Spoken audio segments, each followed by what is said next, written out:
Hello everyone, welcome to Civil Nirman. In this session, we will discuss few important tips and tricks that will help you in modeling part in Connect Edition version. Also, we will discuss few important aspects of plate modeling and its connectivity issues.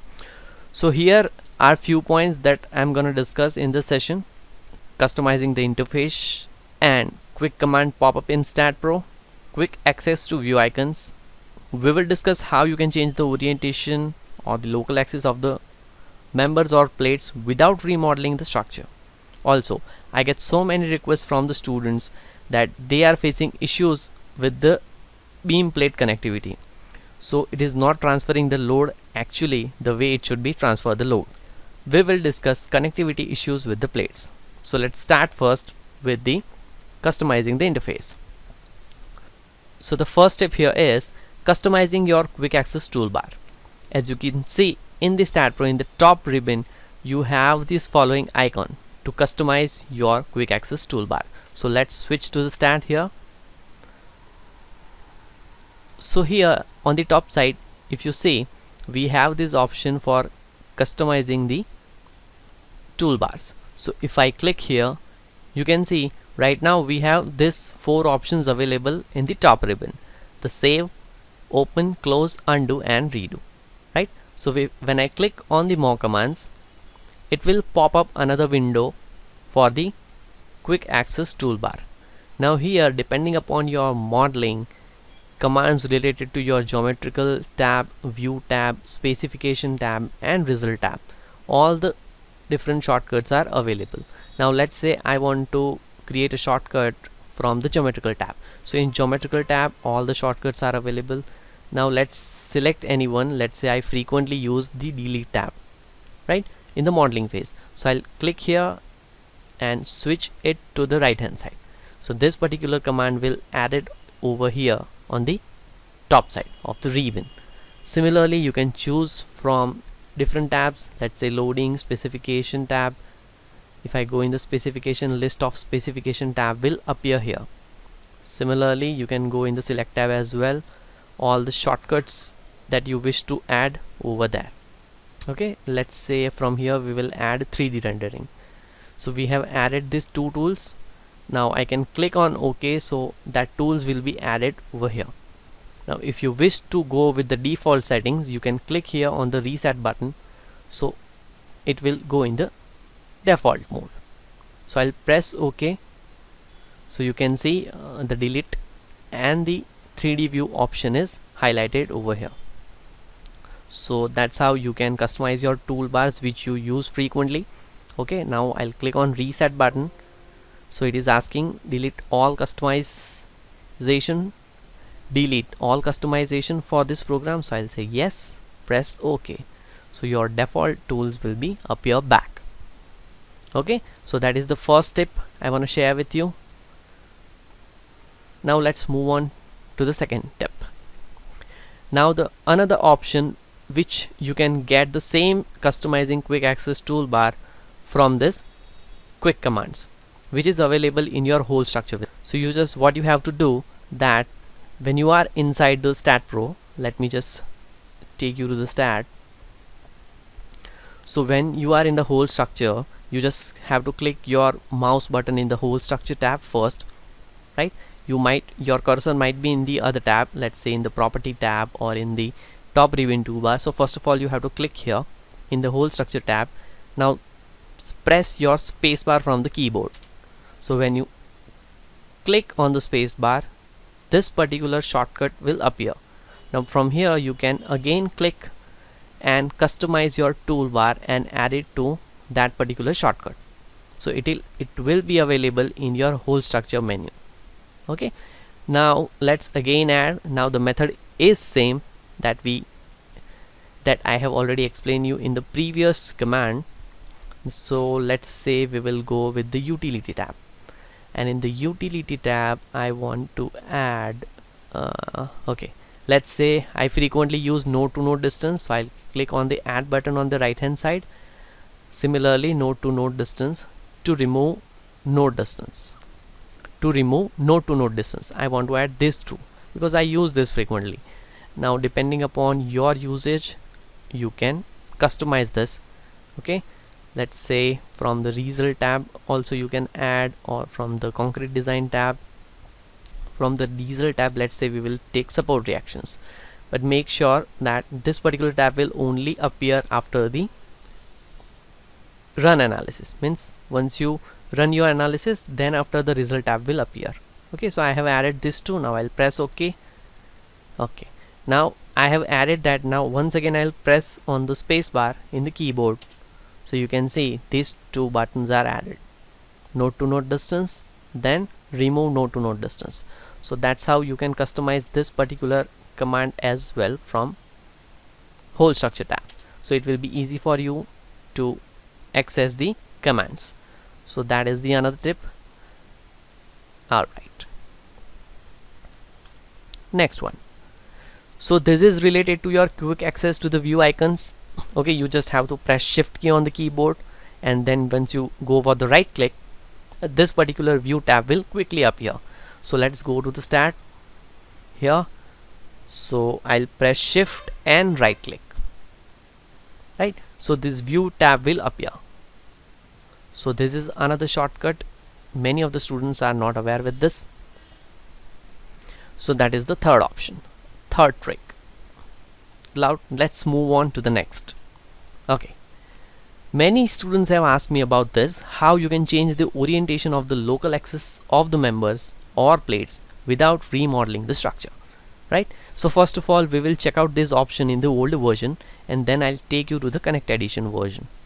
Okay, now see, in the older version, first of all, let me turn off this. Now see, Shift E is the shortcut to check out your start and end point of your member. Now if you want to switch this indices, or if you want to switch this member orientation, in the older version you can go to the tools option, and here the redefine indices option is visible. Now you can see here right now it is not visible, right? So first of all you have to select your member, and then it will be activated. Now let's say I want to change the orientation of this particular member. Now see, if I click here, I'll click on tools. Now again you can see the redefine option is not activated. Why? Because I am right now in the post-processing mode.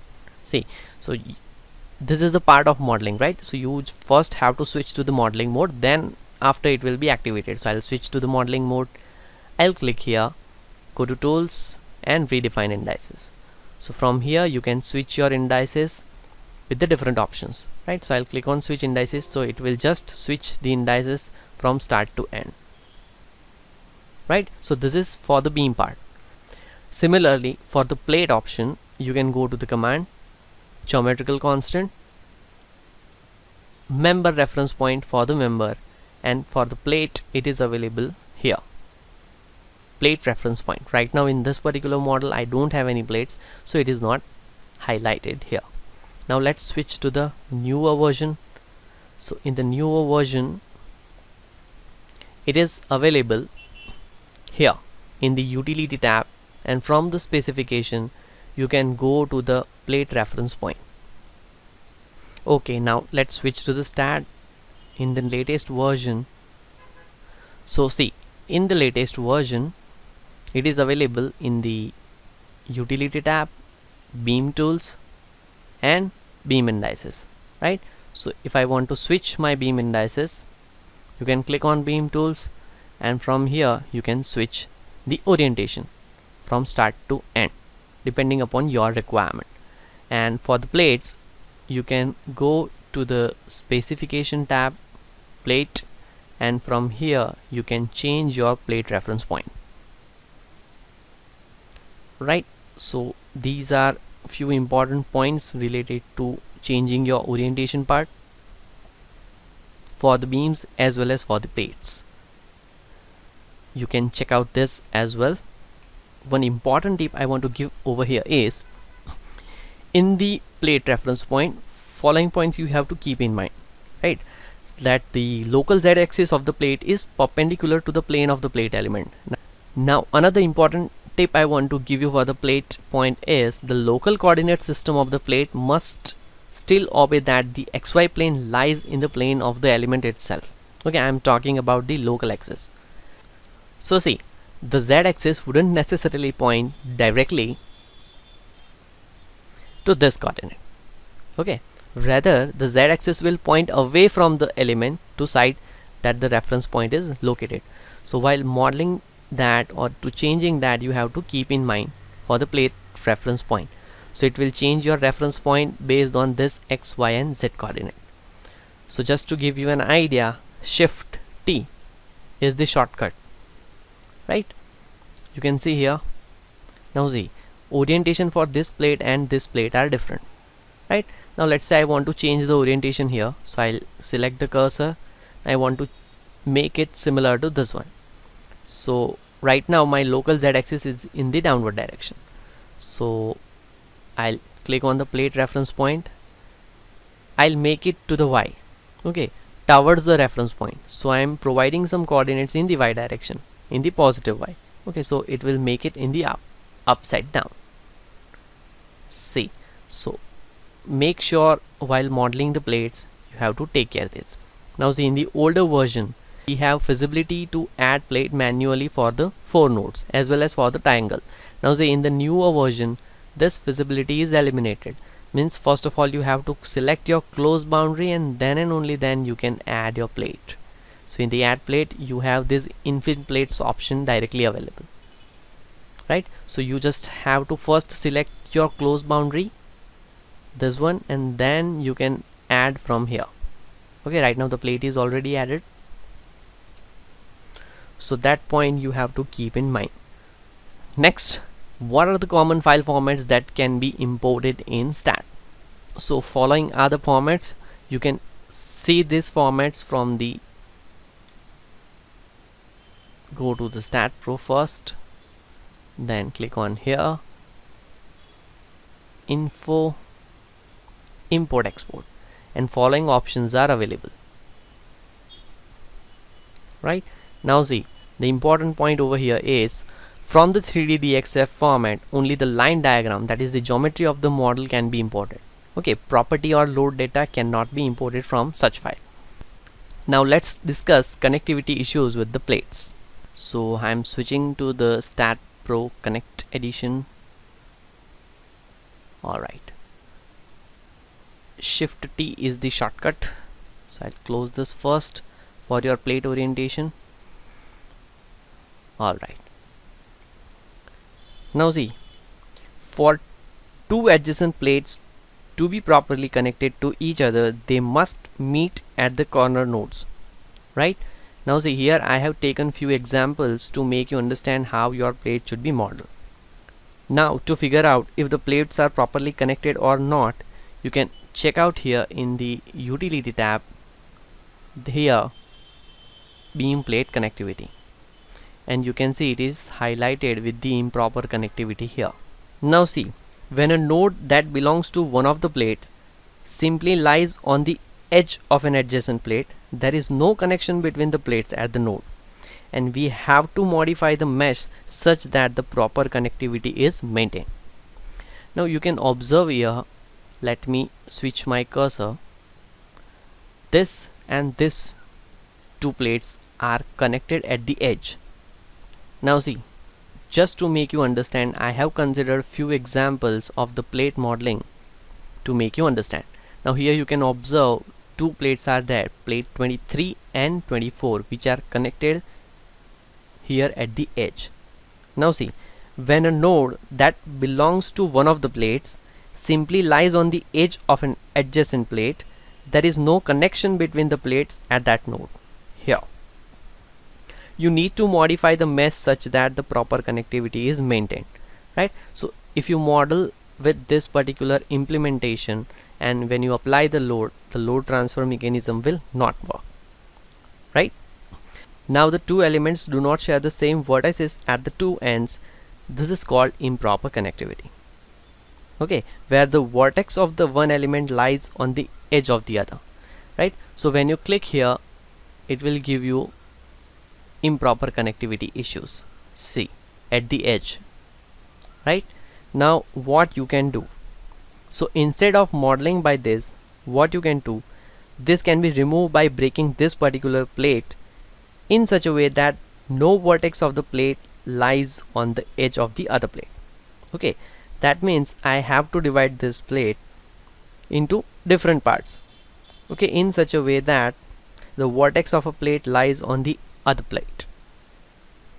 So what I have done, just to make you understand, I have divided this plate here and model it in this manner. So this particular gives you a proper connectivity. Okay, so if I check here, see, for this particular plate it is giving me a warning or improper connectivity. Now I have divided this plate in such a way that it will give me a proper connectivity. So this is the proper connectivity example. You can divide your plate in such a manner so that the load transfer mechanism will work properly, right? So you have to make sure while modeling or dividing the plates, so make sure the parts should be such that no vertex of a plate lies on the edge of any other plate, okay, and it should be divided properly. So make sure that you need to modify the mesh such that proper connectivity is maintained. So I have divided the plate into 3 different parts. Now let's take another example for the beam plate connectivity issue. So let me switch to the other model. I have already prepared one model to make you understand here. Okay, so now see, this is one of the model in which I have developed one plate here. The plate is already modeled and it is connected with the beam. Let me just take you to a 3D part so that you can understand. Okay, here. Okay, now see, to establish the proper connectivity between beams and adjacent plate, you need to ensure that the beams and plates are connected at their end nodes, and the end nodes for the beam elements should be corner nodes for the plate elements for the connectivity to be established. Okay, now here you can observe this particular beam is with the full length and this plate is separate. Let me just click on the cursor. Okay, so improper connection can be tracked from the similar command which is available in your structural tools, beam plate connectivity. You can see it is giving you the overlapped entities. Now instead of this, what you can do, right? So I can divide this beam with the plate connectivity. Okay, so I need to split the beam at the points where it meets the element, and to do this we have to break the beam. Okay, so I have break this beam already, see, in the individual segment. So this point you have to keep in mind, right? So it is important to get a correct analysis. Various structural entities need to be properly connected to each other, else there will be no load transfer between these entities and you may also end up with the instability in the model, right? So these are few important aspects that you need to take care while modeling plate with beam or modeling plates only. Okay, so the next one is displaying values of nodal displacement bending moments on the newer version. Now see, let me just show you the older version. Now see, in the older version, what was the process? Let's say once you have run the analysis, right, and you are in the post-processing mode, then if you wish to check out your results of shear force bending moment, then you have to go to the result tab, view value, and from here you can access your shear force bending moment, axial force and displacement results, right? Now in the newer version it is quite a little bit changed. Now in the newer version it is slightly changed. So in the newer version, what is the process? So let's say right now I am in the geometrical mode, so let me just go to the post-processing mode first to check out my results, right? So you can see right now the displacement diagram is on. Now if I wish to check out the result for shear force bending moment, then you have to click on the annotate button here.